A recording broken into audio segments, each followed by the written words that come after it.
Knicks family, what's popping with you? It's your boy. Let's reflect on last night, ladies and gentlemen. Talk about what the Knicks should be looking forward to in today's shoot-around. And how Thibodeau is going to get these guys prepared for the upcoming schedule. We'll also talk about the first fan voting all-star results. Immanuel Quickly moving up the rookie ladder. And if Coach Thibodeau is a Coach of the Year candidate, ladies and gentlemen. But let's start with a quick reflection on the Knicks versus the Bulls, because last night, the Knicks, when you go back and look at the game, we're all excited that we got the win. And we should be. I'm excited because the Knicks moved back into the 9th spot in the Eastern Conference. But it was almost a tale of two halves. They started out the first half, they was digging in defensively. You can hear the sneakers squealing on your television set. I don't know if they call them TV sets anymore, but you could hear the sneakers squealing. Right? And you could see the energy. You could see the way they were flying around. Third quarter was much of the same. But then in the fourth quarter, seemed like they kind of, I don't know if they relaxed. I don't know if we want to say that they relaxed. But Chicago started to step up their defense. Zach LaVine started, in the third quarter, he started going to the basket just about whenever he wanted to. And the Knicks started fumbling and bumbling and making mistakes. And I'm not mad at the win. And I'm not trying to get on the team. It's just, we've got to be able to close these things out better. And I think Tom Thibodeau would agree with that. And it's a learning process. It's good to be able to win even when you're not able to close out games. But when I think back, last night I'm happy, I'm excited, so I can gloss over some things. But when I think back and I look back at the game and, I watched a few different parts of the game last night. I'm just, if I'm Tom Thibodeau, today, I explained, hey, I'm happy about the win. We should be happy about the win, but we still got work to do because we cannot let a team back in the game. And I know what I talked about last night when I said, you go up 19 early and the team chips away. But you got to be strong enough. You got to be a good enough team that when that team starts to chip away and you get in that fourth quarter, you don't let it get to a 3-point lead. But that's okay. That's all learning. It's all part of development of a basketball team, a young basketball team at that. That's who the Knicks are right now, a young basketball team that has a lot of learning to do. So there's a lot of things that we've got to do to get better, and I believe we will get better. So we got some guys here in the chat. We're going to get to them and, talk about last night's game. What do you want to emphasize today in shoot around? Then we'll get to some other things, like I said. Big shout out to everybody that's in the chat. I say Prince in the chat. He'll probably be in the YouTube, in the video chat soon. Lee Sampson, Chuck Allen, T. Williams, IQJ. I'm Drugs Only. Big shout out to you guys. And let's go ahead and let's get to it, man. Let me bring these guys on over here. And the first thing we're going to talk about, ladies and gentlemen, is this rookie ladder. Well, actually, I want to get these guys' thoughts on last night first. Then we'll talk about the rookie ladder. All right. So let me get them on over here. See what these guys are thinking. Chef Zay. I guess that's Chef Zay, if you want to call him a chef. Sous chef. I will call him a sous chef. Trying to become a chef is in the building. That's what we'll call him. He's a sous chef on his way to becoming the master chef. Anyway. reflections on last night's game. Let's start there, man. Let's talk about some of the, what are your reflections looking back now? And I'm going to start with you, Zay. Oh, man, I went from Big Level to Sub Zay, man. This thing changes every week for me, man. So my opinion doesn't change from last night, what I seen. Last night, like you said, someone was a tale of two halves. And thank God we had a big lead. If we didn't have that big lead and we had more time on the clock, we would have definitely lost that game because the momentum just completely shifted in the second half. Again, Randall hit big shots for us, but Randall, we can't always get bailed out by Randall in big shots and clutch shots. Because even like a lot of his shots sometimes they'd be fadeaway, double clutch shots, and I'm just like, thank God they go in, but it'd be tough, man. Like I said, we first half we definitely digged in defensively. Like I said, second half we definitely let it go. And again, if we didn't have that big lead and there was more time left, they definitely probably would have won that game. But it's a learning experience, and like you said, Tom Thibodeau probably wasn't happy. I mean, of course, I don't think he was happy. He was happy, but again, he's not happy to the point where he's definitely getting on them today about the second half and the mistakes. Honestly, he probably did. If they did a film room, he probably didn't even show them the first half. He went straight to the second half. So yeah, man, that's what I seen last night. Let me go back to prepping this food though. Gotta go keep doing my thing. Yeah, I mean, you got to show them some parts of the first half because you got to show them what you did well. You know what I mean? If you constant negative reinforcement, then you'll lose the team, in my opinion. So you got to show them what you did well, and then talk about, okay, now here's what we could have done better. In my opinion, that's how you've got to address that. If not, you'll start to lose the team real quick because, you tear them down too much. Guys started saying, you know what, we can never do anything right for you. Forget it. I don't want to listen anymore. You know what I mean? Joe, I'm coming to you, man. Talk to me. Hopefully you're feeling well. Yeah, feel better. Just got to quarantine for a couple of more days and then go get tested. But all the symptoms are gone. Okay. So. All right. I'm glad you're feeling well. Yeah. So last night's game, man. Tell me, what's your reflection now? Now that, we're removed from last night after the emotion of the game. What's your reflection? How are you preparing this team going forward? They got, you got to practice tomorrow. Well, you practice today, practice tomorrow. You play the Portland Trail Blazers on Saturday. Okay, so going forward, I think what they need to do is what they done when they played Golden State and try and trap Steph Curry. I think they need to do the same thing against Damian Lillard. They didn't do that enough in the last Portland game. So I think this game is going to be a lot closer. Nick G said it best. He said it's not what you see the first game against a team. It's what you adjust to in the second game against a team to really shows what you can be capable of. So I think there's going to be adjustments. The lineup's going to be the same, but I just think that they need to play harder defense consistently. Like today's game or last night's game, first half was good, second half was bad. So they need to just keep that intensity, keep that working on the defense. I think we need to push and transition a little bit more for easy buckets. We don't do it enough. I think we're last in the league in transition buckets. We had which zero. To me, I think it's not good because I think we had 0 transition points last night. That's easy buckets. Like I don't like when they turn the ball over, we get the ball, and then they slowly dribble up the court instead of pushing it.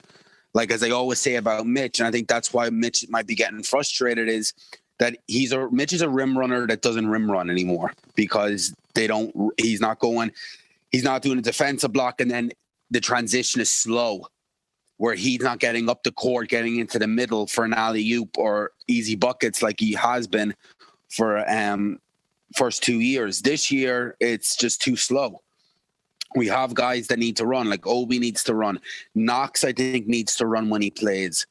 But that's the only thing I think they're trying to fake. Like, the defense to me is our best. That's what's winning us games.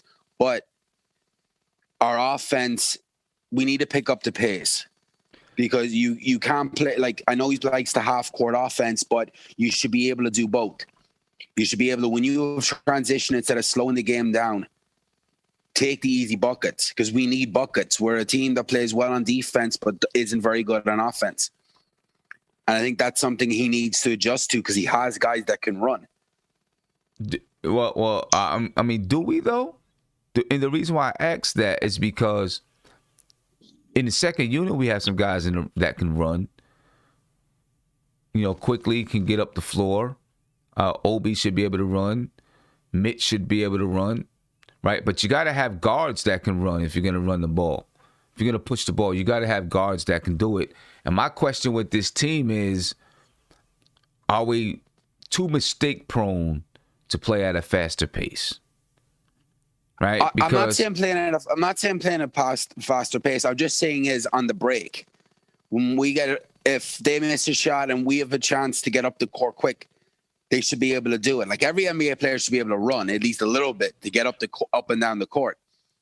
That's what I'm saying, though. It's not about just running. You got to be able to run and control the ball at the same time without turning the ball over by running the proper lanes.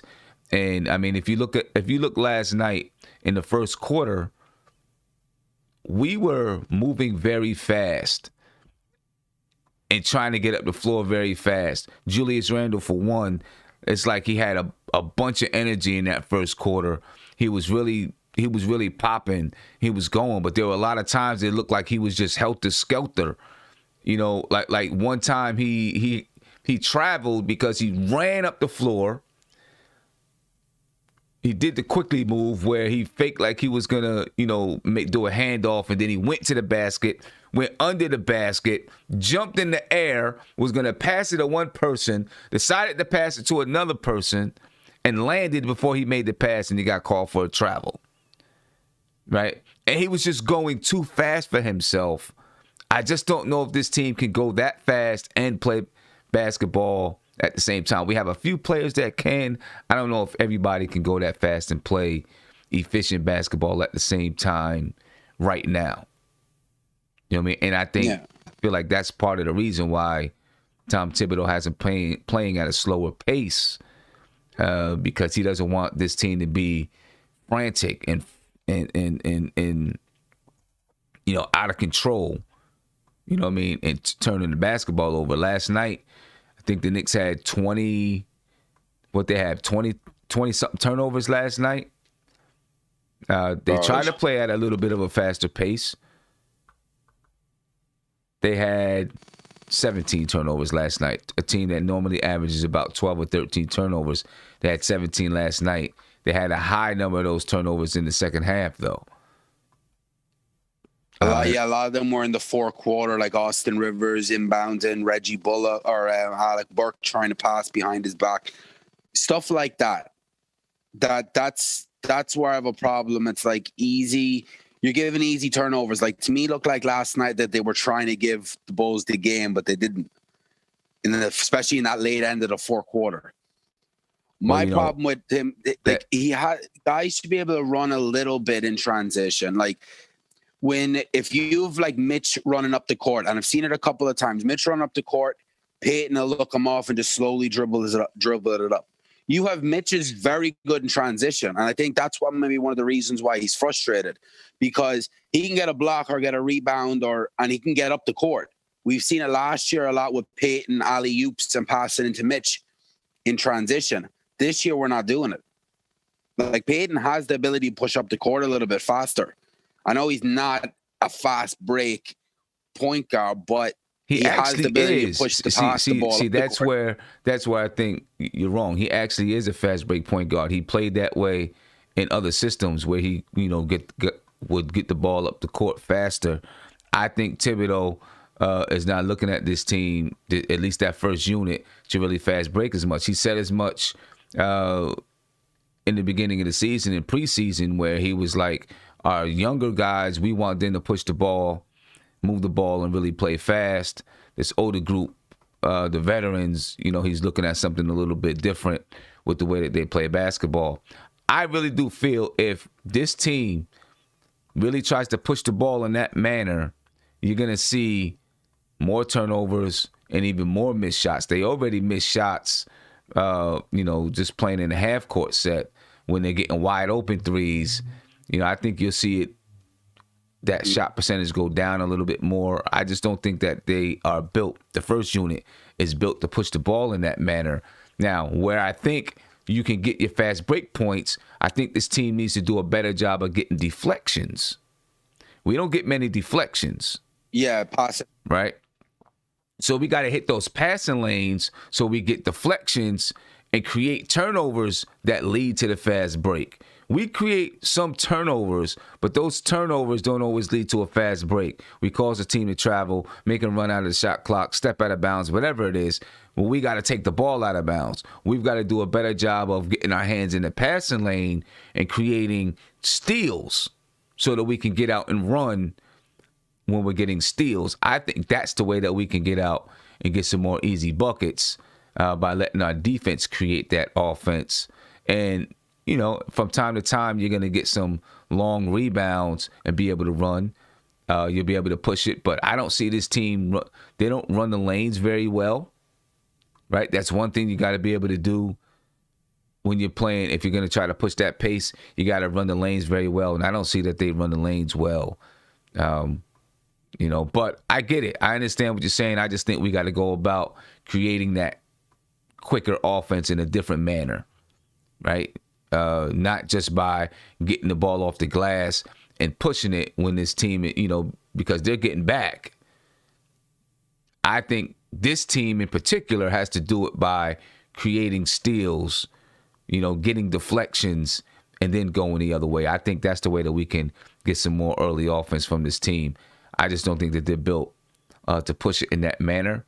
The decision making is not the best. And if your decision making isn't the greatest, then playing at a faster pace, in my opinion, may not benefit you. Nate, what do you think, man? Your reflection from last night's game. So from last night's game, first and foremost, you kind of struck a nerve with me, but it was a good nerve because I think you kind of knocked some sense into me about the whole offensive input of how we need to score more points. And I thought about it last night, and you're right. The reality is we don't have that score on this team.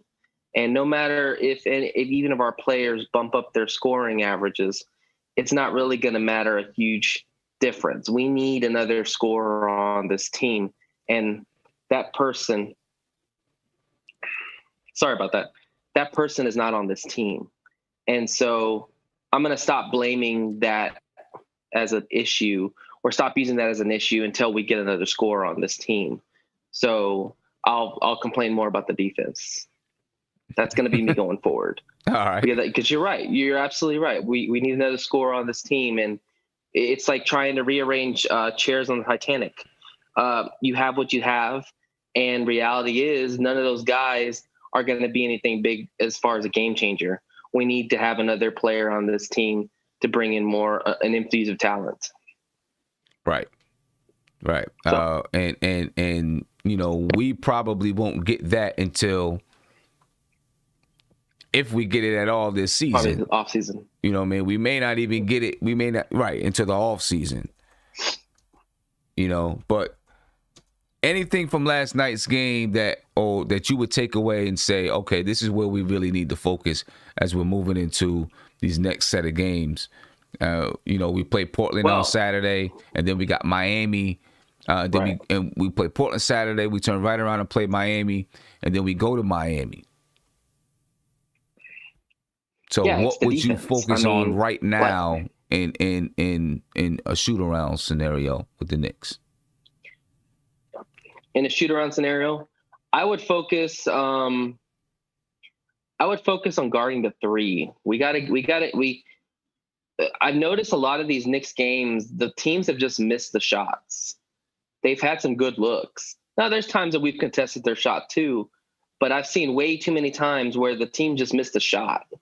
And the Knicks have got to get better at either running them off the three or getting more in their face without trying to foul them. I think we need to really work on our three-point defense. I think because when we get to play in these better teams, they're going to shoot the three-pointer at a higher clip, and they're not going to miss as much as some of these teams like the Bulls or, I don't know, the Cavs or something like that. But we need to I think we need to tighten up our three-point defense. I think that's one of the things I've seen that I'm not very happy with, and I'm not okay with just giving an open shot and then missing it. We need to get more hands in their face and run them off, either that or run them off the three. Right. We've got to bottle up the way that we came out in the first half. We got to find a way to bottle up that defense and keep it there in every single game. You know, the way that we came out in that first quarter is the way that we need to come out and play defense every single time we step on the floor. You know, and if we do that, I think we'll have success. You're still not going to win every game, you know, but if you do that, you will have success in this league. But it's much easier said than it is done. You know what I mean? But, you know, the Knicks are a work in progress, and they're growing. And it's evident that they're growing because they have a guy who is possibly an all-star this year. You know what I'm saying? And you know, Tom Thibodeau talked about at the beginning of the season that you got to have a guy who can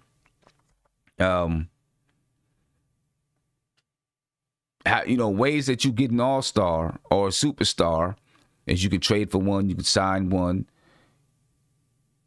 you can develop your own. And I think, you know, with Julius Randle, they feel like they're starting to develop their own. We'll see if he makes the all-star team this year. I don't know. But let's take a look at the all-star voting, the first fan results. All right, these are the first fan results for all-star voting. In the Western Conference, you got LeBron James. He's leading the Western Conference front court. He's leading all votes. Then you got Nikola Jokic at 1.4 million. LeBron James is at 2.2, almost 2.3. Kawhi Leonard, he's number 3. Anthony Davis, Paul George, Zion Williamson. He's got 411,000 votes. Andrew Wiggins is number 7. You got Christian Wood, Brandon Ingram, and you got Melo. And you know Melo's there just because he's Carmelo Anthony, and the fans know who Carmelo Anthony is. As for the guards in the Western Conference, you got Steph Curry leading the guards, 2nd in voting in the Western Conference, 3rd overall for all players. Luka Doncic, he's 2nd in guards for the Western Conference. Then you got Damian Lillard, John Morant, Donovan Mitchell, Devin Booker, Chris Paul, CJ McCollum, SGA, and you got Klay Thompson. Klay Thompson's not even playing, but because he's Klay Thompson, you know, fans have voted him in. For the Eastern Conference, you got Kevin Durant leading. Kevin Durant is actually leading all players in votes so far with 2.3 million. Then you got Giannis at 1.7. You got Joel Embiid, Jason Tatum, Jimmy Butler, Bam Adebayo, Domantas Sabonis, and Julius Randle is 8th at 175,000 votes. So Knicks fans, we can do better than that. I know he's not a big name, and he's not someone that you're just gonna, you're just gonna check the box because you know who he is. But Knicks fans, we got to get out there and vote for Julius Randle, man. He's got 175,000 votes. Go to NBA.com or you can go to NBA.com and vote. And today your vote counts twice. All right, so you got to get out there and vote for Julius Randle. I'm gonna come to you guys in a second. You got Gordon Hayward behind Julius Randle at number 9. You got Jeremiah Grant for Detroit, who's number 10 in voting. Guards, you got Bradley Beal leading the guards in the Eastern Conference at 1.2 million votes. Then you got Kyrie Irving, James Harden, Jaylen Brown, Zach LaVine, Trae Young, Colin Sexton. Derrick Rose is 8th in All-Star voting at 183,000, and it has to be just because it's Derrick Rose. All right, doesn't mean he's going to make it, ladies and gentlemen. Remember, these are the first fan returns. Then you got Russell Westbrook at number 9, and you got Ben Simmons at 10. Derrick Rose. So Rose is ahead of Simmons and Westbrook? Derrick Rose is ahead of Simmons. I mean, he Derrick Rose is a popular person. He's popular. You know, he's got a popular name. He's not even starting for Detroit, I don't think. He doesn't have to. You know what I'm saying? I mean, it's what the fans vote for, so he doesn't have to be a starter to make the All-Star team. So we got to get out there and vote for Julius Randle, ladies and gentlemen. Get out there, vote for Julius Randle. We can do better than 8th. We can do better than 175,000 votes. We got to get out there and vote for that man. Today, votes count twice, which basically doesn't mean anything. If votes count twice for everybody today, and people go out there and vote for people, then, the only way it hurts is if someone doesn't get votes. So, the only thing that sucks is that those Brooklyn votes take away from Julius Randle votes because they're all in the same area. Well, I mean, people like Kevin Durant more, right? And Kevin Durant is getting votes. These fan votes are not. It's not just region. You know what I'm saying?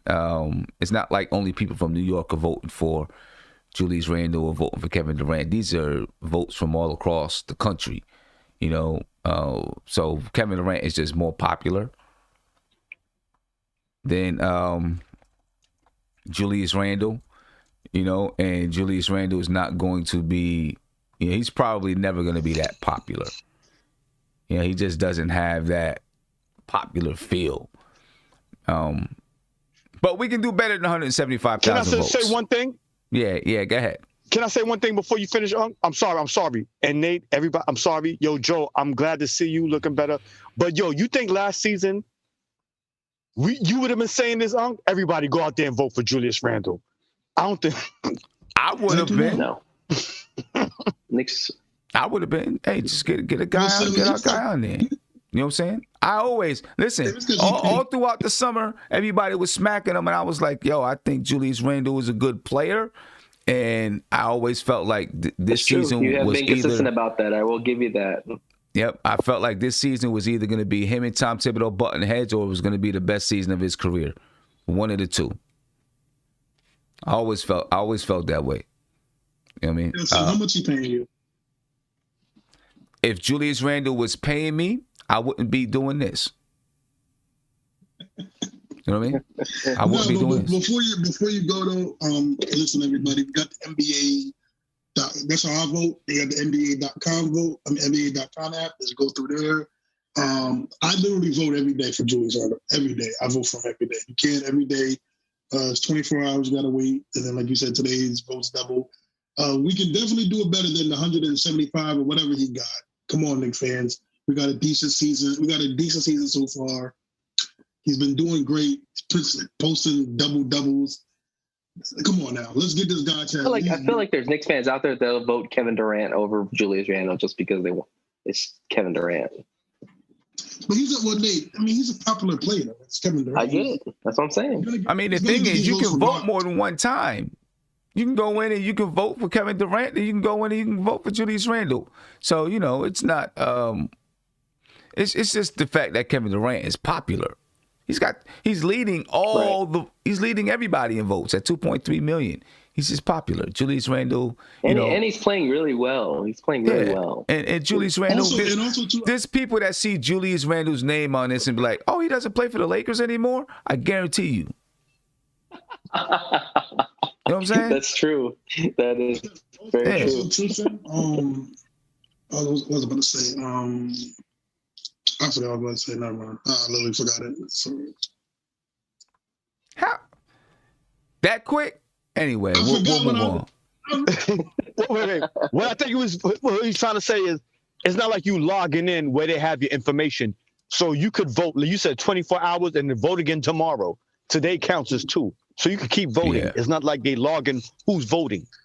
Right. Okay. I think that's what we were going to say. Sorry. Right. I think that's what I was. Yeah. So He's hungry. it looks like the All-Star game is going to be in Atlanta. Right now, the NBA and, whoever in Atlanta, they're progressing on talks to have the All-Star game there, have All-Star weekend there. Who knows what it's going to be like as far as COVID-19 protocol and all that kind of stuff. But they're progressing on it. Listen, the NBA, they want that to happen without a doubt. Because that's money for them. Even if they're not going to have fans in the stands, there's still going to be, people watching it on television and all that kind of stuff. So it's commercial money, TV money. You know what I'm saying? And it's no doubt that they want to have the All-Star game or All-Star weekend. Looks like it would be right now.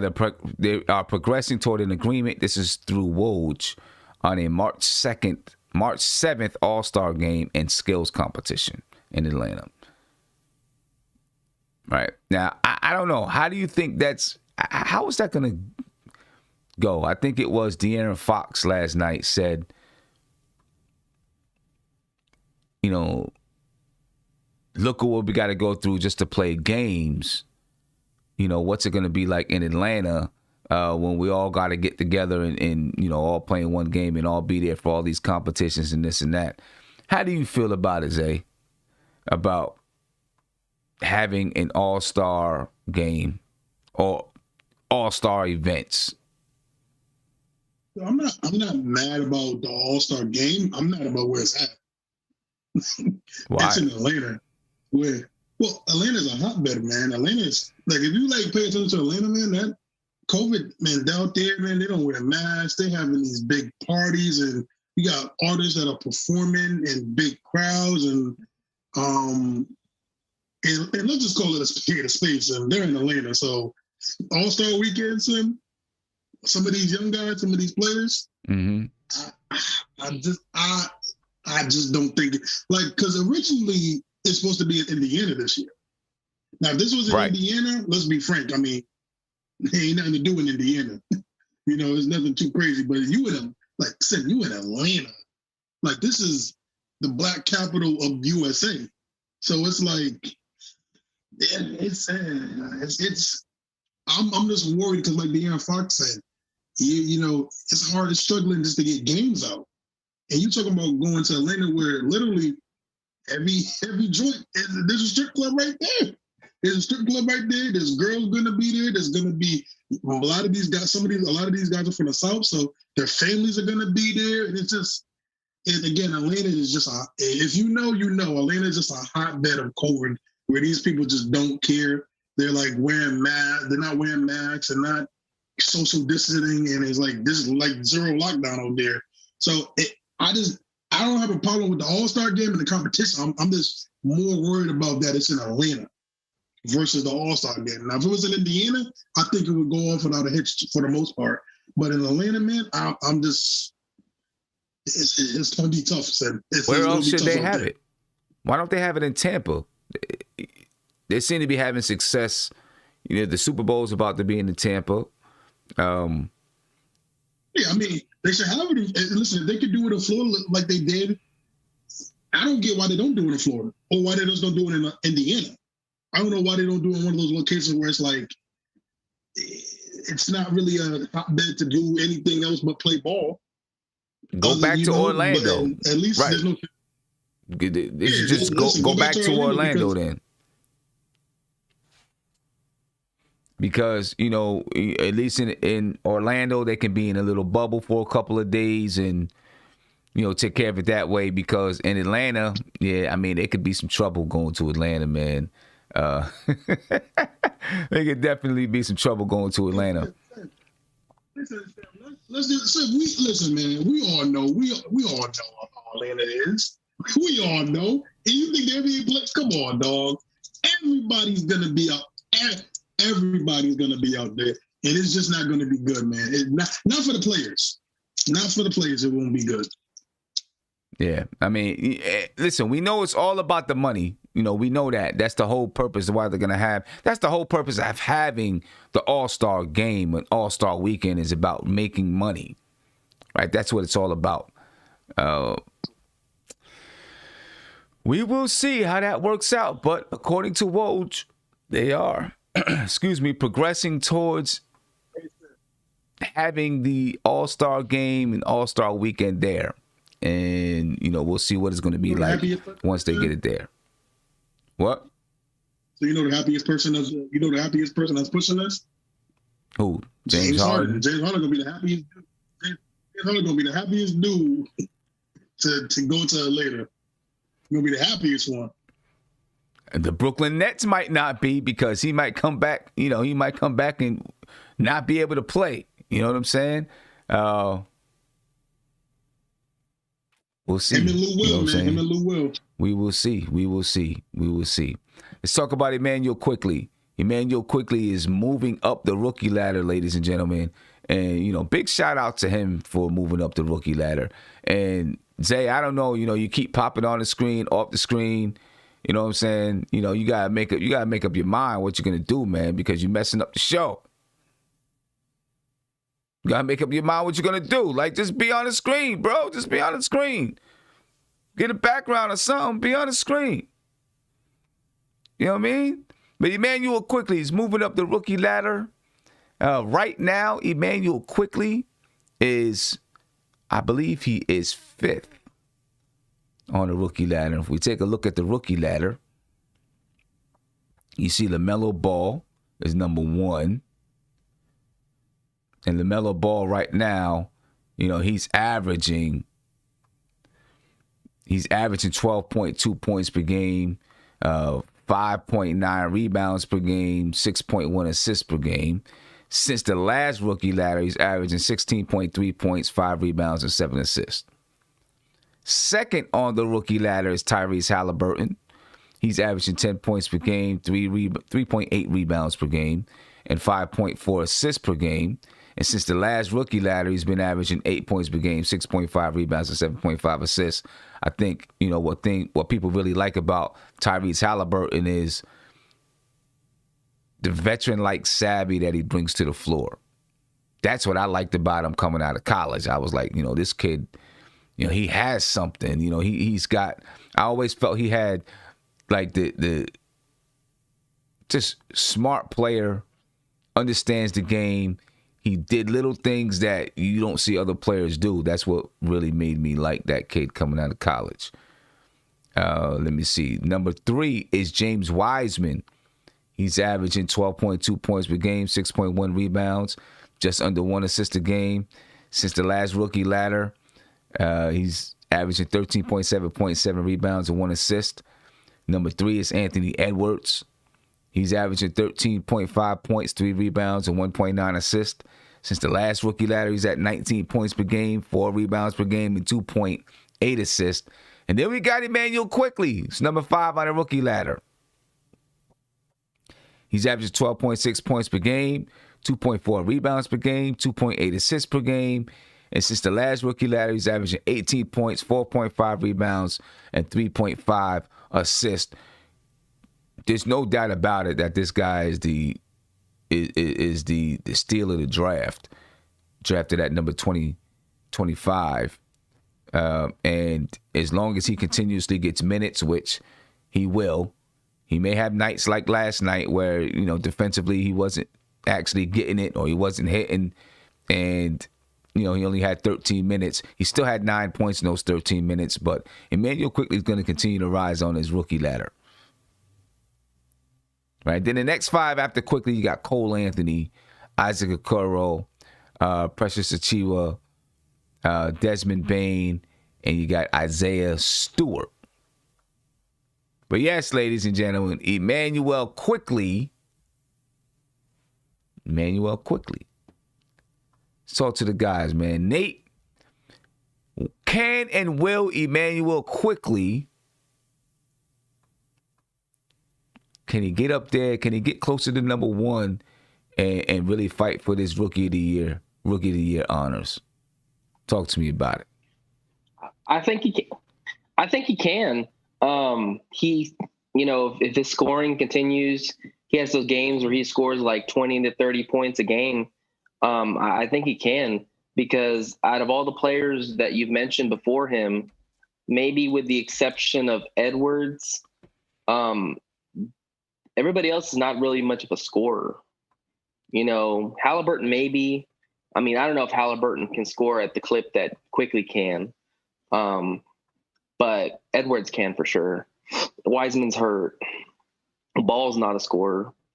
So I think he can, yeah. I'm trying to, not give so many accolades to this guy, but it's kind of hard not to. Like last night watching him, I almost thought like he's got some Dame-like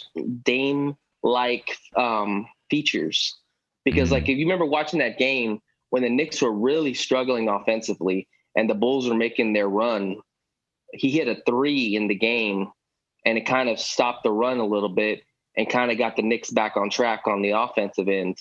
And every time I think when I saw that, I thought about Dame, because, whenever the Trailblazers are struggling, Dame can come out and hit those threes, especially those long threes, and it just kind of changes the momentum of the offense and kind of gets them back on track. And Quickley can kind of do that for us too. He has the ability to hit those big time threes when the offense is really sputtering and needs help. And so I can't say enough about this guy. I mean, I'll be honest with you, man. Go ahead. But why do you not want to heap praises on him? You say you're trying. You say you're trying not to. Why not? How come you don't want to? Well, because he's still a rookie. He's still a rookie, man. He's still a rookie. I don't know what his year 2 and 3 are going to look like. No, we don't. I mean, but yeah, I mean, he's a hell of a player, man. I mean, but like I said, I'll be honest with you. I had no idea who the heck this guy was when we drafted him.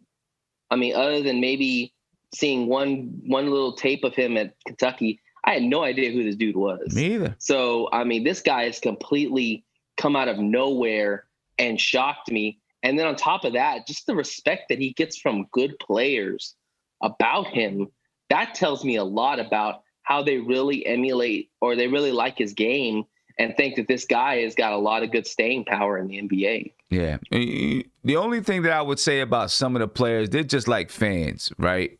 None of them had anything to say before the draft, but after the draft, when, he's doing this and he's doing that, all of a sudden they're like, oh yeah, I've been a fan of his. I've been this. They're Monday morning quarterback guys too. Just like fans. You know what I'm saying? Well, I think Dame actually has been a fan of him. I don't know about everybody else, but I think Dame actually has been a fan of him.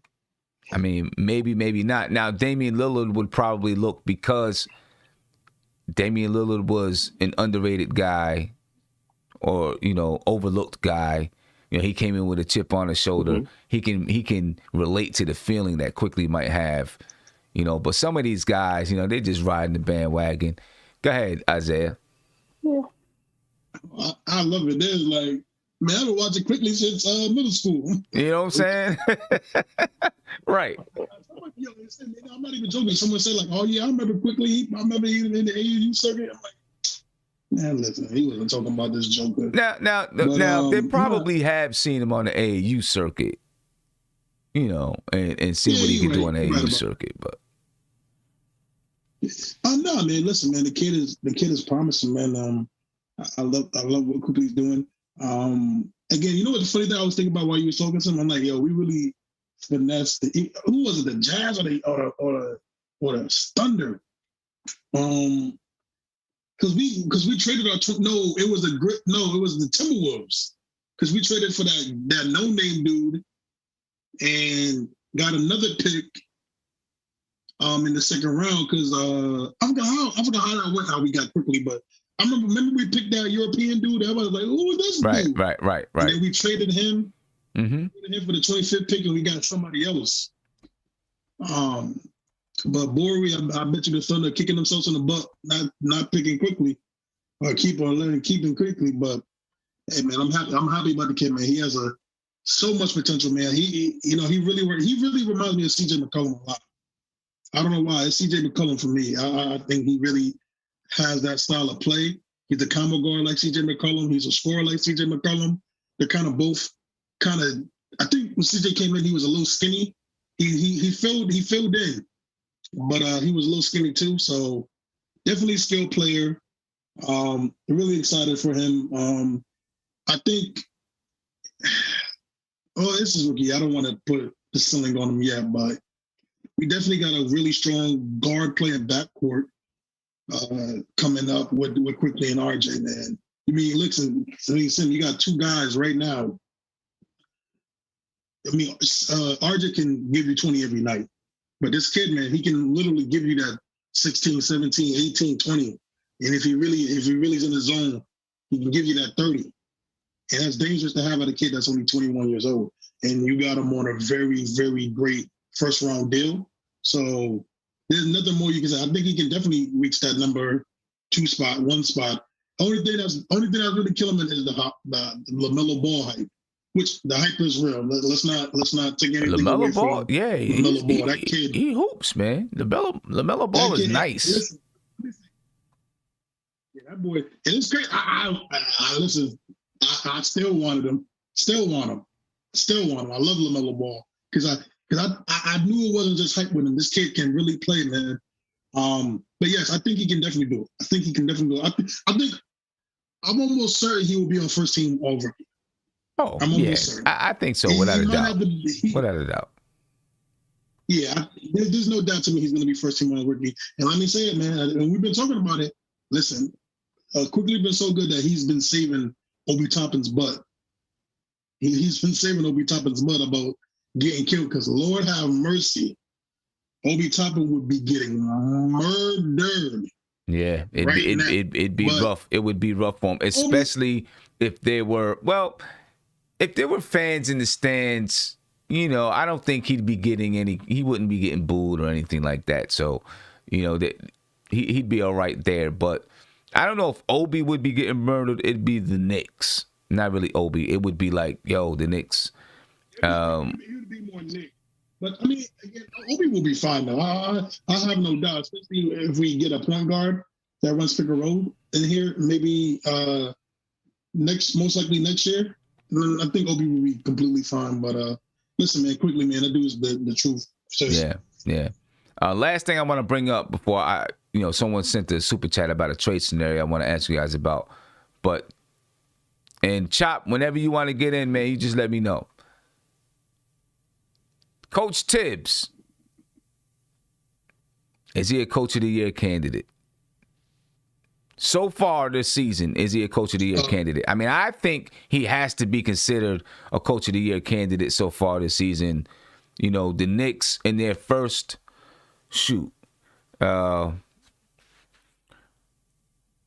how many games did we play? What are we? 10-13. Our first 23 games, we are 10-13. Last year at this point, 23 games into the season, we won 5 games. So we've doubled up our win total so far already. Right. And when we look in fans, as we look out at the schedule, we're looking at some of the teams that we beat. Of course, we took some losses that were bad, that we all felt we should have won. But for the most part, this team has played well and they've played consistent.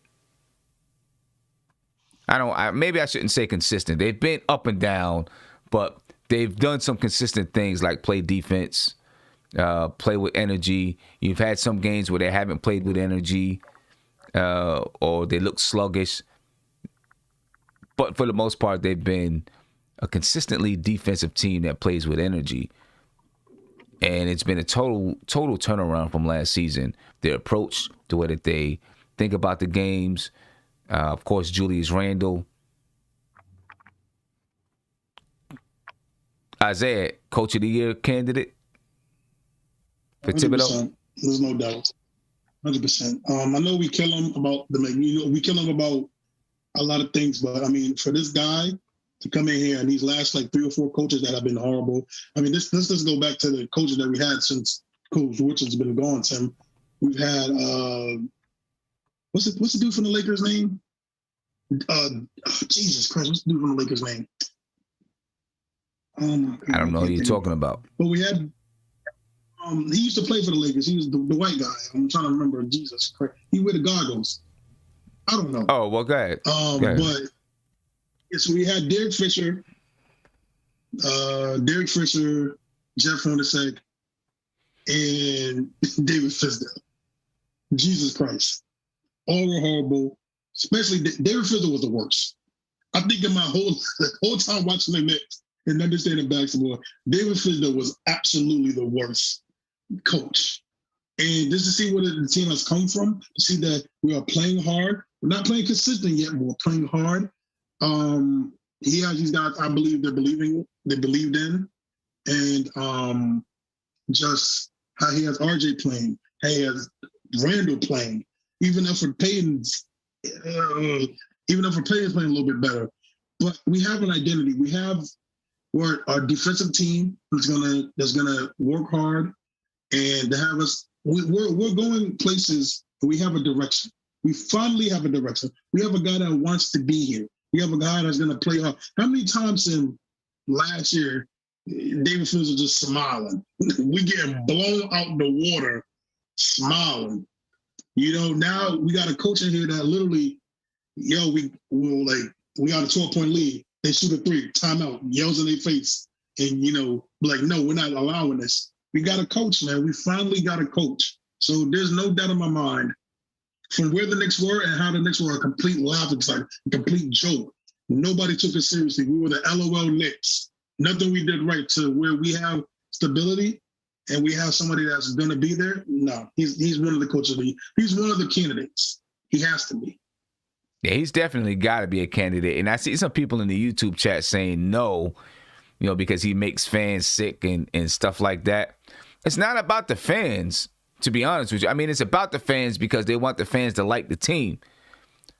But the decisions that he makes, it's not about us, man.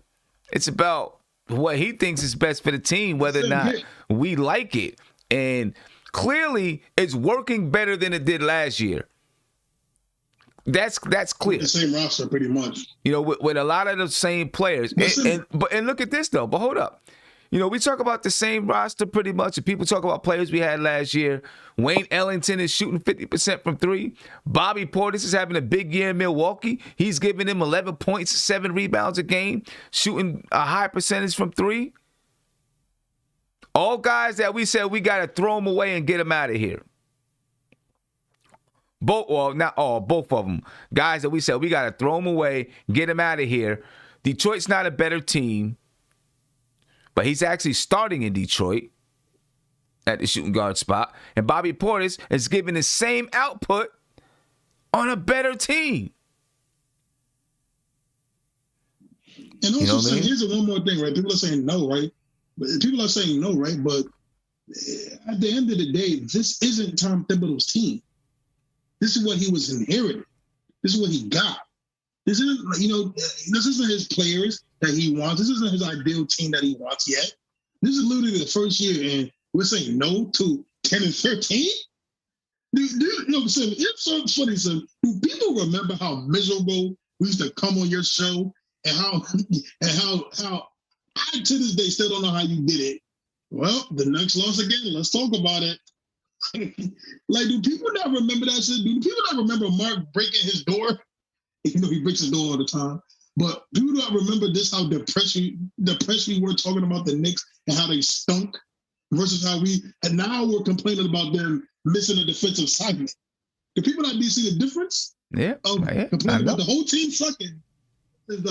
Versus now we complaining about, well, we missed this defense. We missed an actual defensive line that we know we can make now. Right. I get it. I mean, look, man, we always forget about, we forget about a lot of stuff. First of all, a team is a team. Everybody's got to work together to make a team successful. We want to place blame on the coach. We want to place blame on certain players, this and that. clearly, you look at last year, things were so much of a mess last year that players that normally contributed didn't contribute where they could have and should have contributed. Like I said, Bobby Portis this year, the same minutes, 21 minutes a game. He's averaging 11.5 points, shooting 56% from the field, 50% from three. He's averaging 7.5 rebounds, and he's doing it on a better team. You know what I'm saying? Because we were so awful last year, and when you're terrible, everybody suffers. When you win, everyone does well. When you're terrible, everybody suffers, not just one player. Tom Thibodeau has helped to change that around this season. You know what I mean? There's no doubt about it in my book. No doubt about it at all. Evergreen, what do you think, man? Tom Thibodeau, Coach of the Year candidate? Same way I said I'm not ready for giving Immanuel Quickly the starter position just yet, in the same way I'm saying I'm not ready for Tom Thibodeau to be a Coach of the Year candidate. I'm just not ready to say that. At least give me at least until after the All-Star break. Damn, Sam. Why we see this is the problem. Everybody jumping out the window already. I get it. I understand. I mean, the team is clearly better than last year's team in every aspect. Yeah, but that doesn't automatically mean you get Coach of the Year yet. We already. Okay. I didn't say he was. I said, is he a candidate? I didn't say he was. I said, is he a candidate? Or would he be considered as a candidate? We talk about candidates too early, Sam. We talk about candidates too early. Give me at least until after the All-Star break. Give me at least until listen, they already, if you go on NBA.com, they're already talking about who's in the running for MVP. They're already talking about who's in the running for Rookie of the Year. They're already talking about these things. I mean, 23 games we're almost halfway through the season. There's only 72 games in the season. We're almost halfway through. Sam, when we get to 37 games, okay, all right, which is half a point, then I'm good. I'm good with saying, you know what? He's kept it consistent. We're already double the amount of wins that we had from the previous season. I get it. Listen, again, I'm excited. I love the guy. I love what he's doing. I love the energy he brings. I love the amount of the way he's motivated these players. Damn near the same team, a couple additions. I love all of it. I'm for it. But to just jump out in that water and say, yo, Coach of the Year. We I said candidate. I ain't say he was Coach of the Year. I said candidate. Candidate. Give me a minute. Give me a minute. We still got fans that still trying to digest this. And now you're trying to throw more food down. They need to hurry up. They need to chew their food, man, because this season is moving along. This season is moving along. Season's moving. Sim, listen. We just snapped a two-game losing streak. We won a game before that 2-game, and then we had a 4-game losing streak. And now we slap a 2-game losing streak, and now we ready to say Coach of the Year candidate? Not yet, Sim. Okay. Can we at least get another 4-game winning streak? Give me another 4-game winning streak, or give me to the 35-game mark, and then I'll be ready to start talking about this. I think this is a premature conversation, even for the NBA to be having. And they do this every year, which I completely understand it. But it's too early to start talking this reckless right now. We don't know nothing. I'm just saying we got rookie ladders. We got, we got people asking, is Immanuel Quickly in the Rookie of the Year conversation? Right? And it's the same thing. He could after this game go off and average 13 minutes a game and get 6 points a game, 7 points a game. But people asking the same question about him.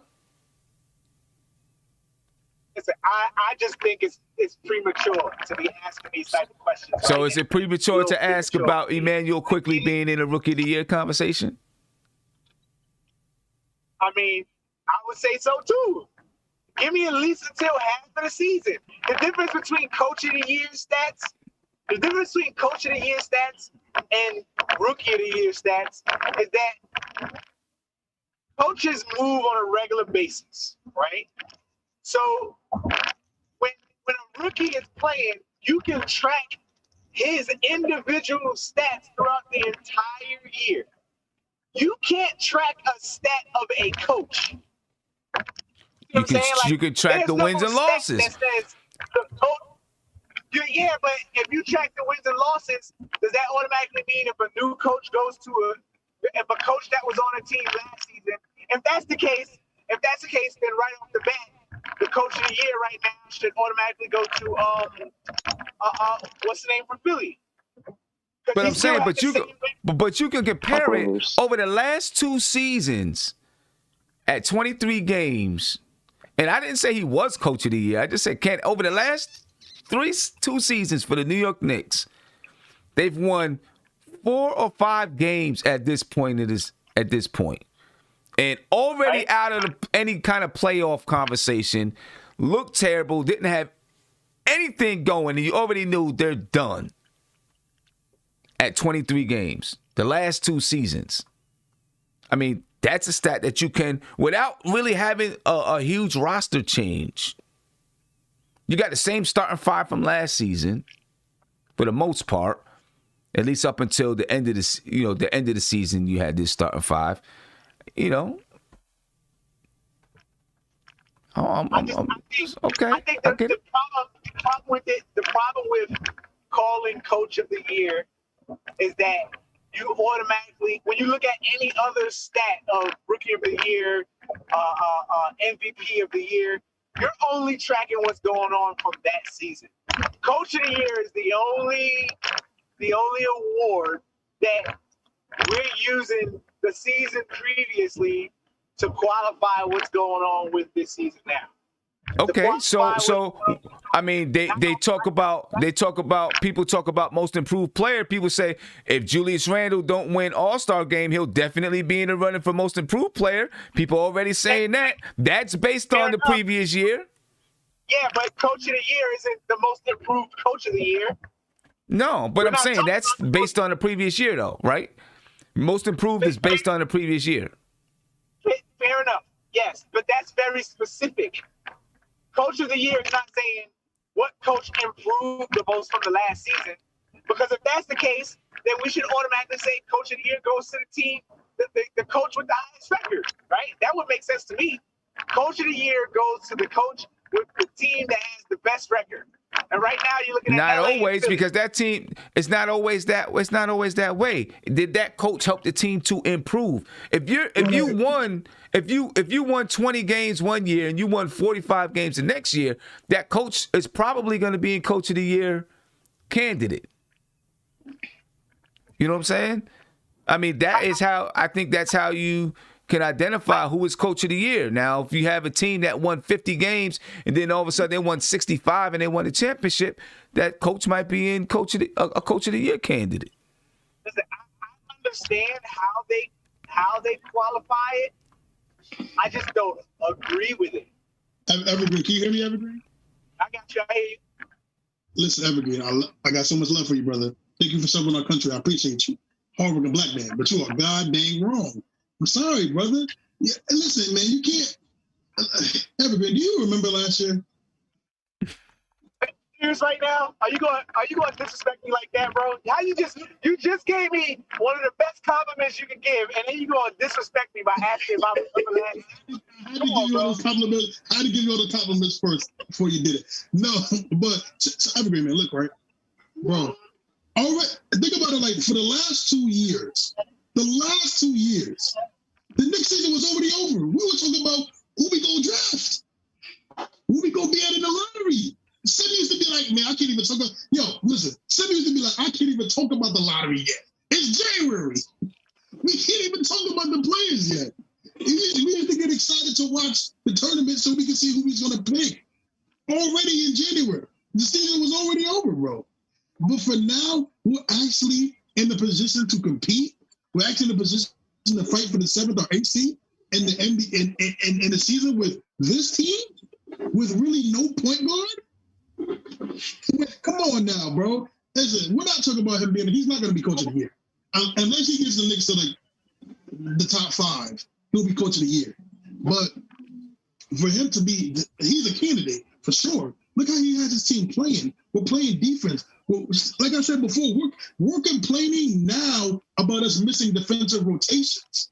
We had a whole video of us missing on screens or missing on pick and roll defense. We had a video about that. We weren't having a video about the whole team sucking. We weren't having a video about Julius Randle spitting in the triple teams. We're having videos now talking about, well, the Knicks know they can do this, and now they can do this. And we've seen the Monday game where we weren't fighting over screens and getting killed on pick and roll to us. The next game adjusting because of our coaches. Now we're adjusting to the pick and rolls. Now we're getting guys. Lauri Markkanen had 30. The first game, he had 7. He's a coach of the candidate. He's a candidate of the coach. I mean, whatever. He's one of the candidates for coach. It's no question about it. No question. Not only that, but I think that a lot of people. Go ahead, Nate. My bad. No, you're fine. I think a lot of people don't understand too the amount of respect that Tom Thibodeau has in the NBA. And I've watched a lot of Knicks basketball games this year. And a lot of times I've had to watch the other broadcasts for whatever reasons. And they have a lot of respect for this team and this coach. And that's why I think, too, that not only is the team better because of the record, but also, too, the image of the Knicks is starting to turn in the right direction in NBA circles because people talk highly of Thibodeau. They talk highly of his team and how this team plays hard and how they play good defense and how they're always competitive. And I think that that's another thing, too, that you got to look at why this guy should be a coach of the year candidate. And I'll go as far as saying this. If they make it to the playoffs, he should be coach of the year, period.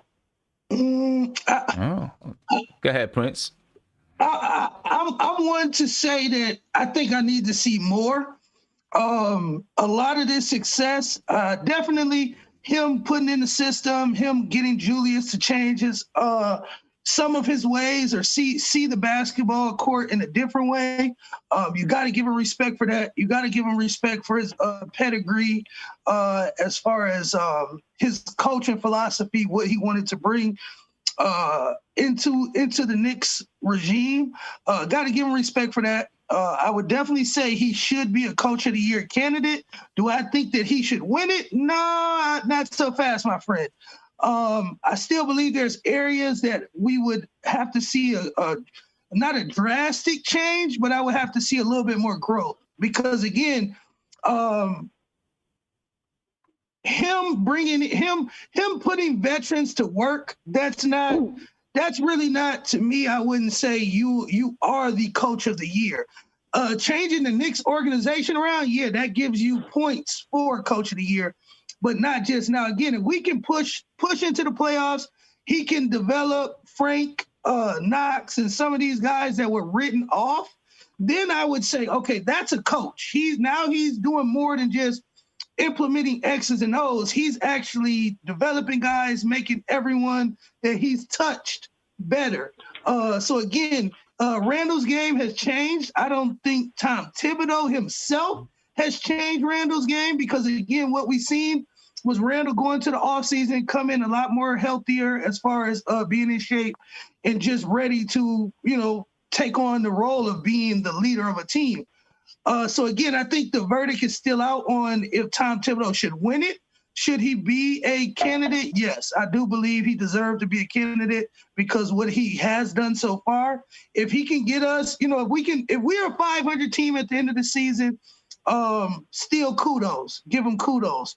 If he can somehow get us 35 to 40 wins, then that's somebody who I would say deserves. I just don't see how. But see, I think if we are 500 at the end of the season, to go from being the dregs of the league to 500, that is a huge step. It is, so but that's a huge step. We can't discredit Mike Miller and what Mike Miller was doing because, again, like we said, when we finished last season, what was we 18 and what 40 something, or what was our schedule? I mean, where was we at last year? I don't something. I don't remember what the record was. I mean, last we year. had momentum. We had momentum, Prince, but this is a whole new team. This is a whole new regime, a whole new coach. We ended last year 21 and 45. Okay, so we were 21 and 45 last year. They said we would win 27 games this year, and we are now 9 and 13. So no, we're 10 and 13. Oh, 10 and 13. I forgot we won last night. Yeah, sorry about that. So again, we're 10 and 13. We're almost at half of our wins that we had last year. So again, I hear what you're saying, Sim, but I can't give Tom Thibodeau his roses. I think there's coaches who are doing better jobs. Like if you had a gun to my head and said give it to a coach, I would have to give it to Utah. Because much like I guess that was kind of the argument. We're not giving it to him right now. The only question was, is he a candidate? Yes. A candidate? Hands down, yeah. No need to argue. Yeah, you can't argue that. That's it. I went on a rant for nothing. Bro, he takes his team to the playoffs. He is coach of the year. I don't care what anybody says.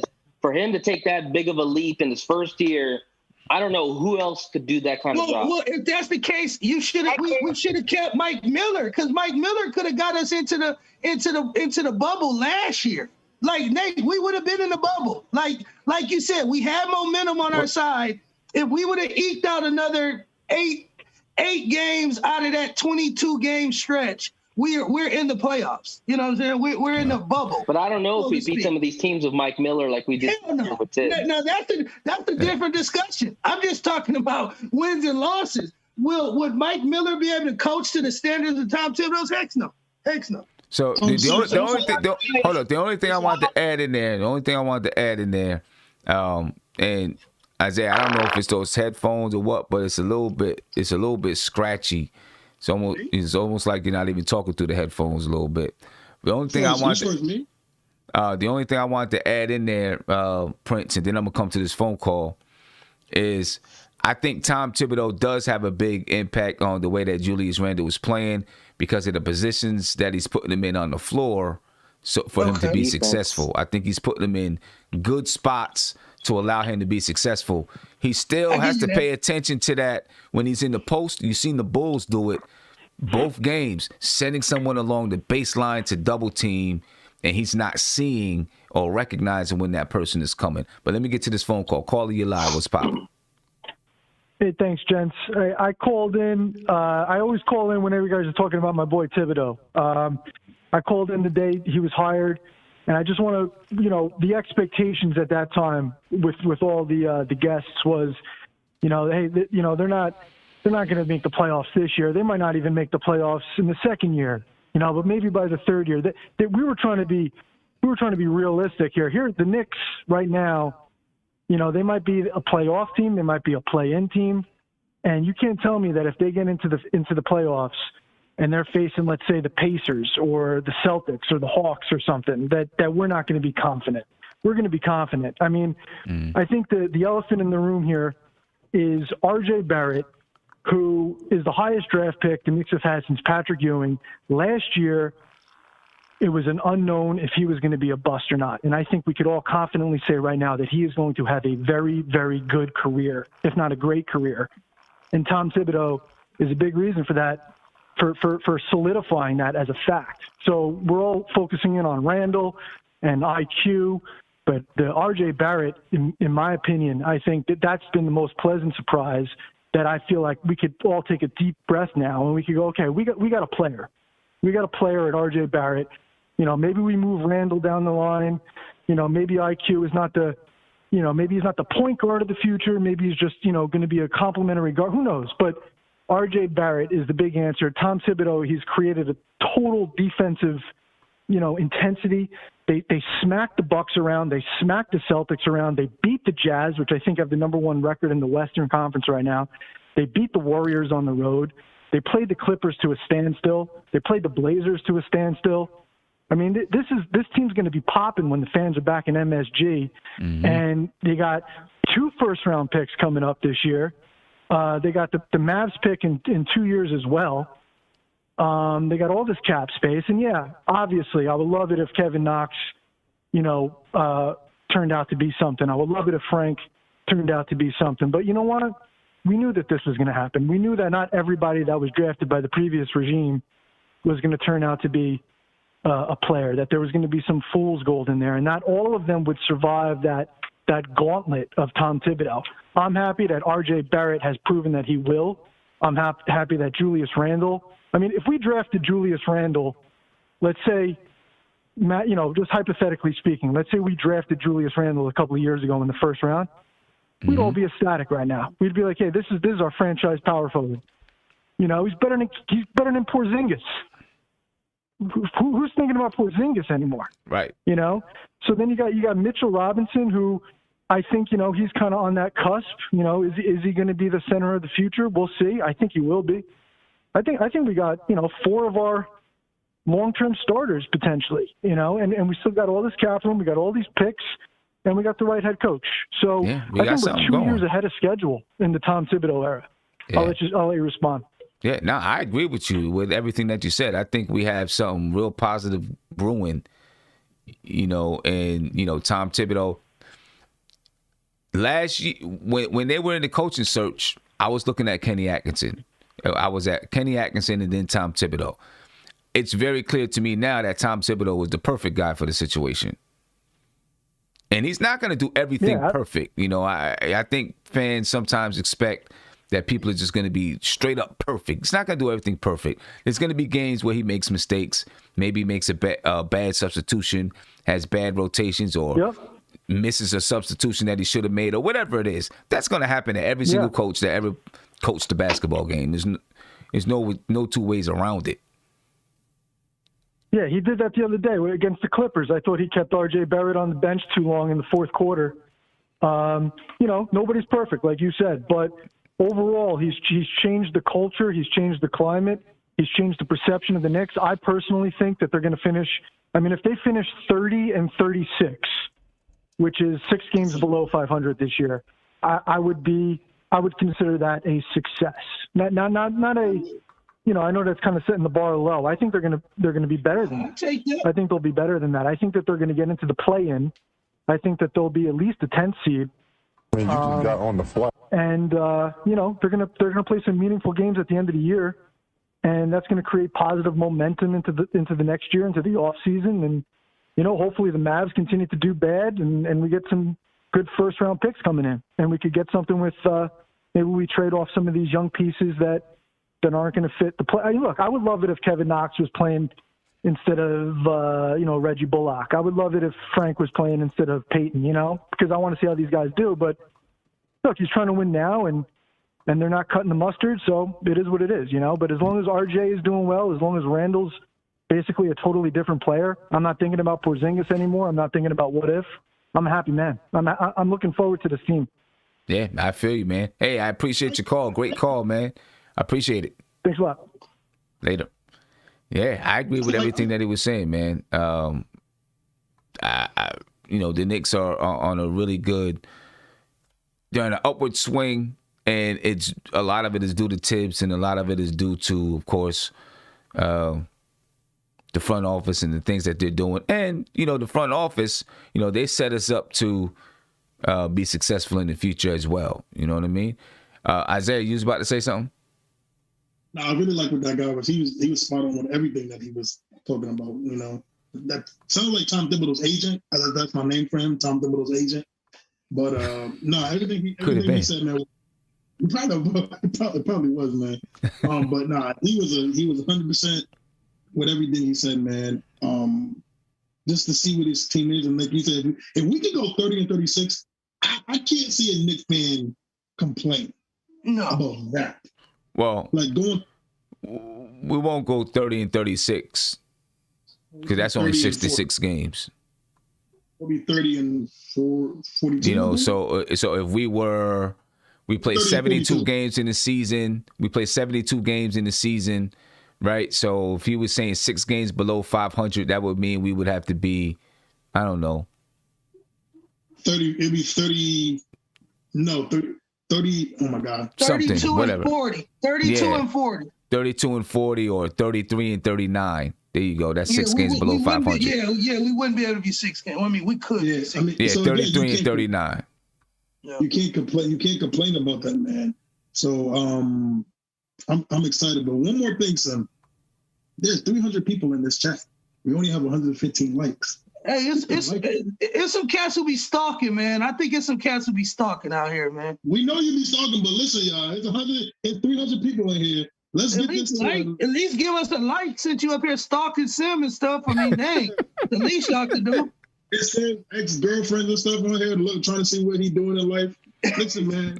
And you still got yeah, fuck. But Samir Russell, get him a like. Come on now. And they even got, I'm trying to get the video up here. We even got RJ Barrett and Julius Randle sitting on the plane together. After last year, everybody swore up and down they hated each other guts. Facts. They was ready to fight each other. They didn't like each other. They actually got these two guys sitting together on a plane. Now, I don't know if that's the coaches or if they decided to sit together by themselves. No matter what, they're doing it. You know what I'm saying? And, you know, that's positive. That's a good thing for the Knicks. I know the one thing that I said. Left-handed. You know they both left-handed. Right. So. I know that. I know the one thing I said before the season started is that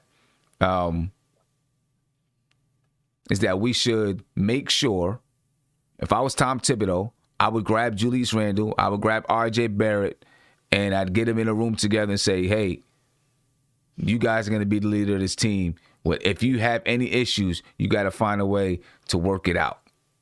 You know what I mean? And that's just, you know, that's just the way that it has to be. You know, you see here, you know, Julius Randle, he's sitting with RJ Barrett. Theo Pinson being... I mean, you just got on the flight a minute ago, bro. Because are you okay, bro? He just got on a plane. Are you hungry? And ate a whole bunch of food real quick. I don't know if you guys can even see it. I'm gonna get that thing back up there real quick. It just popped off my screen. There we go. Yo, bro. I said, dang, bro, you hungry? I mean, you just got on the flight a minute ago, bro. Are you okay, bro? Are you hungry? I'm pretty sure that the Knicks not gonna post this one on there. What's it called? Since you know a minute ago, bro. He said, yeah, get a little bit of profanity in there. Are you hungry?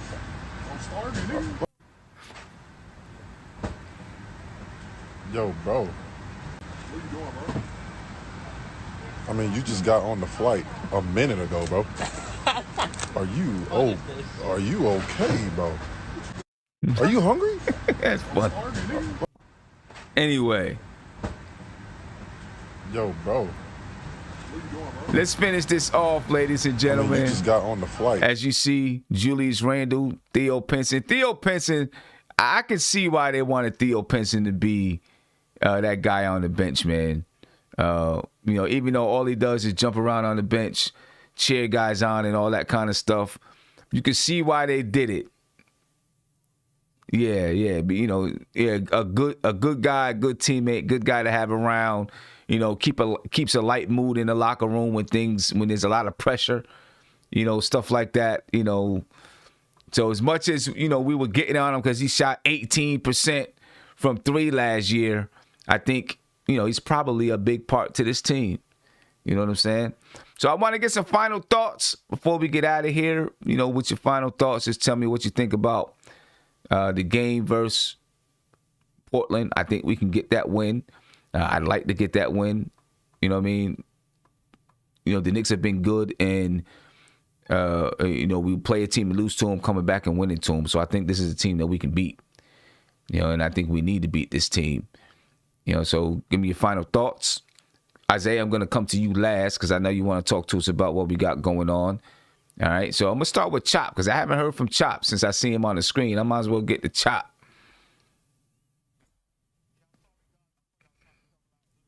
Yeah, no doubt.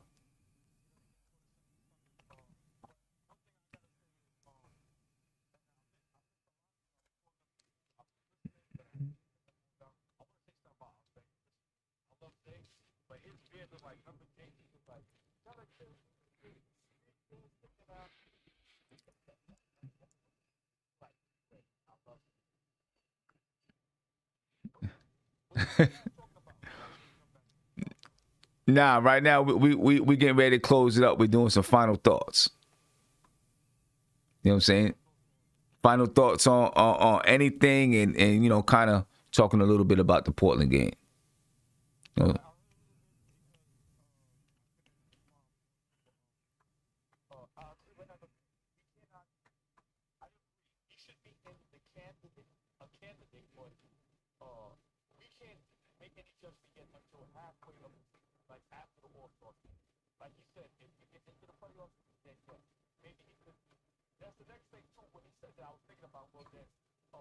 Another remember you said something about Quickly's fifth. I heard that he's fifth in the rookies, right? And Right. then Randall with the All-Star. No, let's go vote. Yeah. Most developed. Isn't there a thing for development player of the year or most developed of the year too? Most improved. Most Most improved. improved. Okay. So I mean, I don't know. Randall could be in that because he's most improved since last year, or no? I mean, he might he could be in it. He could be in it, Yeah. or a candidate. Mm-hmm. Or a candidate. Okay. All right. And to close out, listen, I want to say, listen, God bless everybody here. We saw Joe. He grinded it out and he made it back. He's looking very good. Listen, it's not a game, man. Wear your mask. Wash your hands. I got Lysol wipes and I got sanitizers here. And look, I keep a can of Lysol in my car. You heard? I'm in the whip right now. Make sure everybody is safe. Listen, please, this is not a game. People are passing away. And I want to take this from Uncle Tim because, listen, tomorrow is not promised today. You heard? Your loved ones, if you have problems with them, arguments, whatever, make sure you let them know I love you. And whatever's going on in your life, sometimes you can't hold grudges. You got to let things go, man, because this is for real. And this is the best show, too. This is the mothership. Listen, after this, we're going to go on the little the away team, right? Remember Star Trek? We go on little ships. We leave from from the mothership, and then we go to Knicks at night. We go to Ron. We go to Legions, right? This is the mothership. This is the forefront. Listen, like and subscribe and share. Hit the notification. Look, you could copy and paste the link and text it to somebody. You heard? No doubt. Appreciate Salute that. everybody, man. God bless Evergreen. I respect you. I appreciate you for serving all that. And I love your takes. I love them beats. That's the truth. Nate, go ahead, man. Give us some final thoughts, man. Oh man, it's hard to go behind that. Well, we got Portland on Saturday, and you know, one thing about Tibbs, like I said, is that when we play a team twice, you usually see a different outcome and a different product on the field, on the court. So I'm actually interested to see how Tibbs is going to play Lillard. I mean, he got to see him the first time, and now he's got to make his adjustments and how he's going to throw, what kind of defense he's going to throw at him. So I'm anxious to see how he plays him and see what the outcome's going to be. So we'll just go from there. Okay. All right.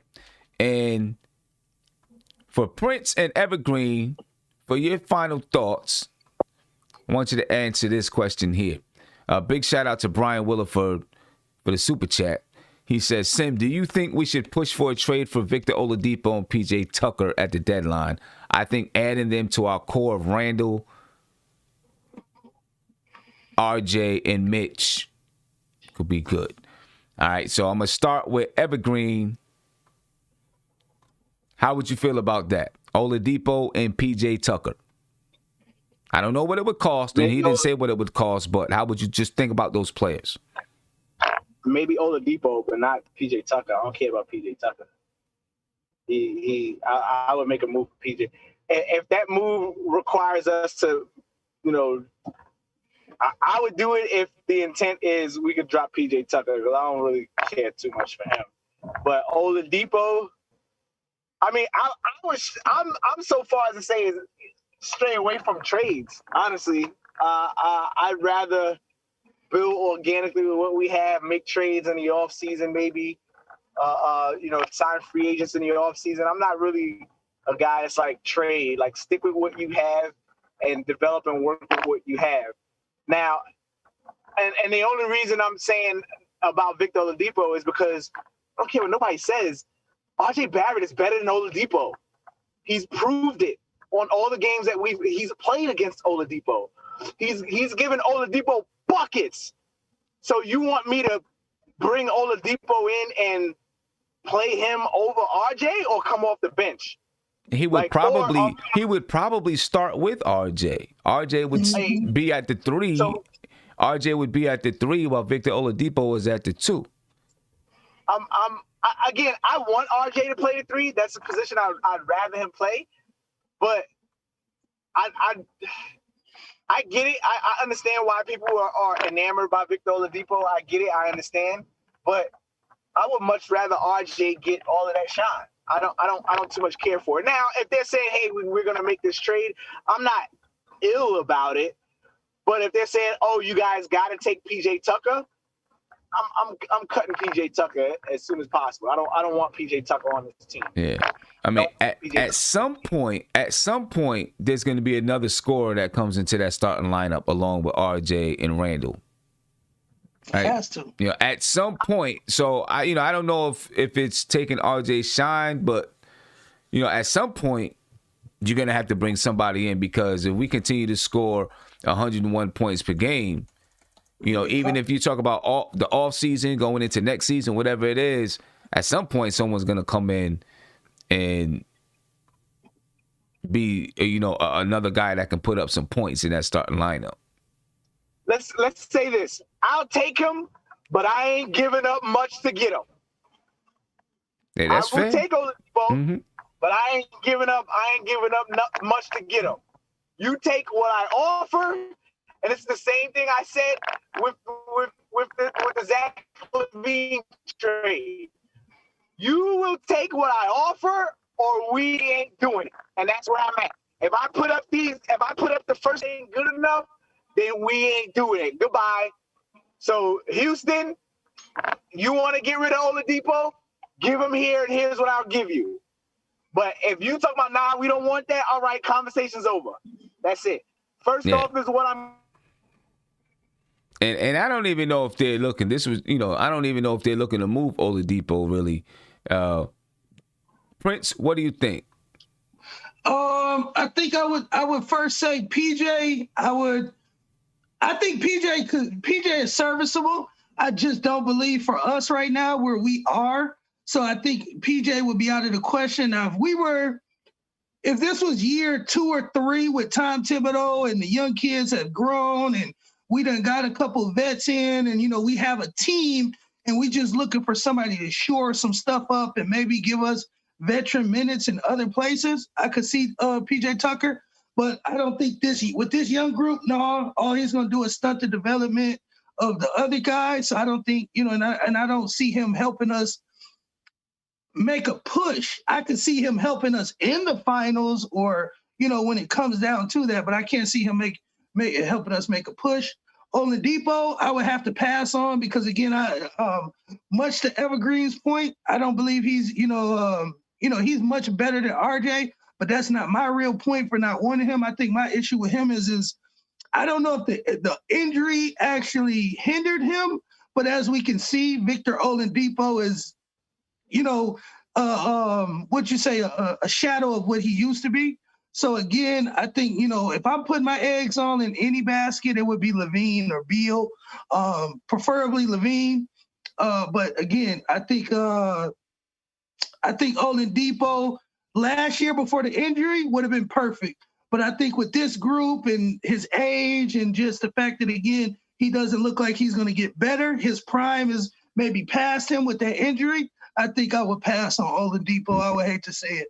I mean, it would always depend. First of all, you got to know, is he going to be a long-term guard for you? I think that's the first question when you're talking about Victor Oladipo. Are you looking at him as your long-term shooting guard? Right? Because you're going to give up assets. He makes $21 million. You're going to give up assets to get him. You got to figure we're going to sign this guy longer term. Another two seasons, another 3 seasons. So you're not giving up assets just to try to make a push for the playoffs. You're giving up assets to sign him longer term. Now, Victor Oladipo this season, he's averaging 20 points. All right, he's shooting about 40%, 41% from the field, about 34% from 3. Okay, that's about on par with what he was doing a few years back. Okay. You know what I'm saying? Well, in 2017-18, he shot much better from the field. 2017-18, I think that was his all-star year. He averaged 23 points. He shot 47% from the field. And he shot 37% from 3. So that was much better. Yeah, that's the Victor Oladipo we fell in love with. That. Now, in Houston, though, since he's been in Houston, he's been hooping. He's been playing better since he's been in Houston. So who knows? You know what I mean? I'm not overly enamored with Victor Oladipo, though. You know, he's not someone that I'm like, yo, we got to go out and get Victor Oladipo. He's a good player. I'm not breaking down walls to go get him. PJ Tucker, I do like his toughness. The thing about I like his toughness. He can play defense. He might bring the type of toughness that Tom Thibodeau likes, but he's not someone I'm like, yeah, we got to go get. We really need that guy on the team. He would add to the toughness, but he doesn't push you over the top or do anything like that. He can hit the 3 though.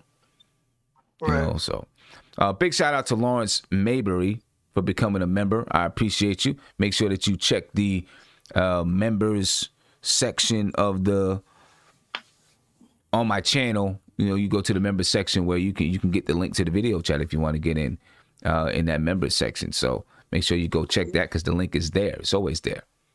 Pull up. Other than that, ladies and gentlemen, I appreciate you guys. Oh yeah, that's right. I got Chef Zay up there. Let me get the Chef Zay, see what he's talking about real quick. Dang, see, yeah, you Chef don't Zay. want a young black brother to shine. It's Black History Month. Come on, man. You gotta let me shine a little bit. So I'm about to say, I thought Prince was sleeping. Don't sleep on me, Prince. You thought what? No, I thought Prince was sleeping. No, but so said, I'm excited. I'm extremely excited because Cooking with Chef Zay with Shimmy and Russell is going to be on and popping on Friday. It's going to popping on Friday. And what we're cooking... Which is tomorrow. It's tomorrow. Oh, crap, it is. Look, see that? He ain't even ready. No, I am ready. I got all the... Actually, I went grocery shopping today. I got all the ingredients. I got some stuff marinating. So we're good, everybody. So tomorrow, what we're going to be making, I hope everybody's ready. We're making stuffed empanadas, chicken, shrimp, ground turkey, empanadas with rice and beans. That's what we're doing. I don't know, Nate. I don't know why you're shaking your head, Nate. But that's what we're making. That's what we're making over here. So it's going to be on and popping. That's what we hope we're making. That's what we hope we're making. That's what he says we're making. Where'd you go? See, look, you can't even stay on the screen. No, we're making it. Also, Sam, I got one more announcement, Sam. I got two announcements. That's how happy I am. Okay. How many kids you about to announce that you got? I'm not you. You got like 13. 13 of them. Hey, we love the kids, man. We love the kids, man. Not me. So on Monday, Sam, I will be doing a 3BL video with none other than Guillermo Kudasaki or Guillermo or Nick Solis on the podcast. We're going to be doing a 3BL episode. We'll be talking about the Super Bowl, the aftermath of the Super Bowl, which is Sunday. And then we're going to be talking Giants and Jets. Who do we pick? And what do we do in the draft? Where are we heading? So we got 2 exciting episodes coming. So we got Cooking with Chef Zay on Friday and 3BL on Monday. I'm excited. What time? For the 3BL? Both of them. I mean, you telling people that we got it, but nobody knows what time. All right. So 7 on Friday, and then 8:30 on Monday. You sure? Yeah. He ain't sure. He don't know. He don't know. He just making up. He just made up some time. He didn't even have the times. He just made up some times to tell you right now. He just made those times up. I can guarantee it. Oh no. Me and Gilmore talked about 3BL. It's gonna be at 8:30. 3BL is gonna be at 8:30. 7 o'clock. Let's go up to you because yeah. But anyway, ladies and gentlemen, make sure you check us out tomorrow. It'll be a good show tomorrow, everybody. Make sure you check us out tomorrow. I'm out of here, ladies and gentlemen.